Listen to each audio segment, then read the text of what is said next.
Now we are back. आप IT pass out हो, फिर भी आप ये सब भगवान की कथा, टिपिकल इंडियन कल्चर क्यों फॉलो करते हो? आप साइंस के ज़माने में भी ऐसा क्यों सोचते हो? This is a very very very good and important question. आपको समझाने के लिए मुझे कुछ चाहिए होगा। सो यहाँ पे मैंने रखा है योर नॉलेज और यहाँ पे रखा है बिलीव इन मॉडर्न साइंस। जब आप छोटे होते हैं, आप साइंस पढ़ते हैं, 9th 10th 12th में ग्रेविटेशनल पुल पढ़ते हैं, इंसान स्पेस तक पहुंच रहा है, व्हाट इज एस्केप वेलोसिटी, हम चांद तक पहुंच जाते हैं। तब तक आपको लगता है कि humans are in control, I mean we know everything, we have cracked everything in life. तो उस समय तक क्या होता है कि जैसे आपका नॉलेज लेवल बढ़ता रहता है, मॉडर्न साइंस में आपका बिलीव बढ़ता रहता है और आपको लगता है कि हाँ मॉडर्न साइंस सब कुछ है, ये भगवान अयोध्या, राम जी, कृष्ण भगवान, ब्रह्मास्त्र चला था, युद्ध हुआ था, ये सब बकवास है, ये सब मन गणन कहानियाँ और ये माइथोलॉजी है। जैसे ही आप और पढ़ते हैं इन सब चीज़ों के बारे में और धीरे धीरे आपके जो क्वेश्चंस होते हैं मॉडर्न साइंस के पास, उसके जवाब नहीं होते। आपकी नॉलेज लेवल जैसे जैसे बढ़ती है,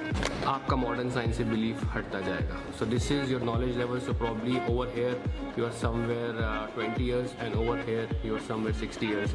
You will start not believing in modern science. This is my graph. Do you agree with it? मुझे तो लगता है एक्चुअली में मॉडर्न साइंस ने ना hardly 1% of what the truth is find out किया अब तक। जो मॉडर्न मेडिकल साइंस थी उससे हजारों साल पहले हिंदुस्तान में सर्जरी होती थी, ब्रेन सर्जरी होती थी। जो हिप्पोक्रेटिस है मॉडर्न साइंस के पितामह, उससे कई सालों पहले तक हमारे देश में ऐसी किताबें थी जो संस्कृत में थी। वेदास बोलते हैं, वेदास एक ह्यूमैनिटी को गिफ्ट थे। जैसे हर चीज़ की एक ऑपरेटिंग प्रोसीजर होता है, तो वेदास और operating procedure about life, about humans, how we should conduct our life on this planet. और उसमें बहुत सारी साइंस है। जो न्यूक्लियर बॉम्ब जिन्होंने इन्वेंट किया था, ऐसा बोलते हैं कि गीता में बहुत सारी साइंटिफिक चीज़ें छुपी हुई हैं। गीता में एटम्स और प्रोटॉन्स के बारे में दिया हुआ है, गीता में ब्रह्मास्त्र के बारे में बहुत सारी जानकारियाँ दी हुई हैं। एटॉमिक बॉम्ब का इन्वेंशन किया था, वो गीता पढ़ते थे। और ऐसा बहुत सारा मैंने डेटा पढ़ा है और देखा भी है कि जो बहुत सारे इन्वेंशंस हुए हैं दुनिया में, हिंदुस्तान में इन्वेंशंस पहले हो चुके थे। संस्कृत में उनका उल्लेख भी है, हमारे पुराणों में उनका उल्लेख भी है। तो बहुत सारे लोगों ने उन उल्लेखों से पढ़ के ही इन्वेंशंस किए।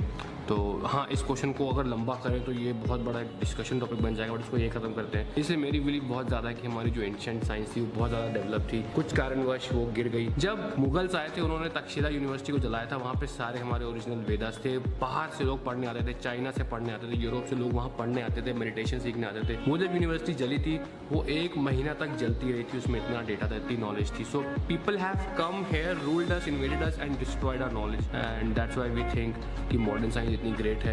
एक छोटा सा इंसिडेंट बता दूं मैं। एक अंग्रेज थे, एक किसी राजा ने उनकी नाक काट दी थी युद्ध में। ये अंग्रेजों के टाइम की, तो आई एम नॉट टॉकिंग बहुत पहले, 300-400 साल पहले की बात है। तो वो नाक छुपा के किसी गांव में जा रहा था। तो गांव में किसी बंदे ने देखा क्या हो गया तुमको, उसकी नाक कटी हुई थी। वो ले गया अपने गाँव के छोटे से जहाँ पे अस्पताल जो बोलते हैं उसको, और उसकी नाक की प्लास्टिक सर्जरी कर दी। मतलब उस जमाने में हिंदुस्तान में प्लास्टिक सर्जरी थी। जब वो वहाँ पे गया वापस लंदन, तो उसने बताया कि तुम लोग इतना बखान करते हो, हिंदुस्तान में ये गाँव होते हैं। छोटे से गाँव में मेरे को ठीक कर दिया उन्होंने। एक छोटा सा किस्सा मैंने शेयर किया जो मुझे याद था। इतनी साइंस डेवलप थी इंडिया में, और इसीलिए बहुत बड़ा टॉपिक है यार। ये बहुत बड़ा मतलब जिसके लिए ना एक्चुअली प्रॉपर, सच में प्रॉपर अलग से वीडियो होनी चाहिए। कि आप वो जंगलों में आदमी रहता है, आदिवासी के पास आप चले जाओ, उससे आप कहो कि यार आदमी तो खुद उड़ भी सकता है, खुद का प्लेन भी है, वो वहाँ से बाहर भी जा सकता है, अर्थ से भी, अर्थ के बाहर भी कुछ है। तो वो कहेगा पागल हो क्या, ऐसा तो कुछ है ही नहीं। ही डजंट नो, उसका ब्रेन और उसकी knowledge is just limited to that extent. मुझे लगता है हमारे साथ भी यही है कि we are just limited to earth and we are just limited to our modern science. आप दोनों के बीच में सबसे बड़ा झगड़ा